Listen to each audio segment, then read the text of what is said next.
அடுத்தது question number 13. Find the missing terms of the sequence. தொடர் வரிசையில் உள்ள விடுபட்ட எண்களை காண்க. 7, 12, 19, 24, 43, 91. சூப்பர் சம்பவங்க. நல்லா டைம் எடுக்கக்கூடியது, நல்லா யோசிச்சு போட்டால் தான் அதுக்கு ஆன்சர் வரும். எப்படிங்கிறத பார்க்கலாம். ஆக்சுவலாக பார்த்தா ஃபஸ்ட்டு என்ன பண்ணியிருக்காங்க அப்படின்னா, இந்த 7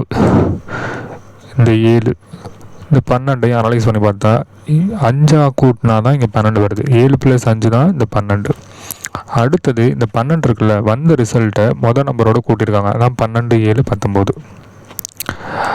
அடுத்தது இந்த 19 தனியாக எடுத்திருக்காங்க. 19, 5, 24. அதான் இந்த 24 வந்துடுச்சு. இந்த 24 19ஓட கூட்டி 43 வந்திருக்கு. சரியா? அடுத்தது அப்போ அதே மெத்தடில் 43 5 கூட்டினா 48. அந்த 48 43ஆல் கூட்டினா 91.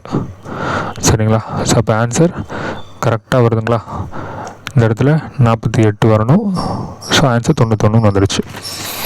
இதே இது வந்து லேடி ஸ்டஃப் சேனல் எப்படி போட்டிருந்தாங்கன்னா, இந்த இடத்துல 7, 19, 43, 91 ப்ரைம் நம்பர் அப்படின்ட்டாங்க. அப்படி பார்த்தா 11 வந்திருக்கணும்ல. ஸோ அந்த 11 ஏன் வரல, 13 ஏன் வரல? அதெல்லாம் ப்ரைம் நம்பர் தானே.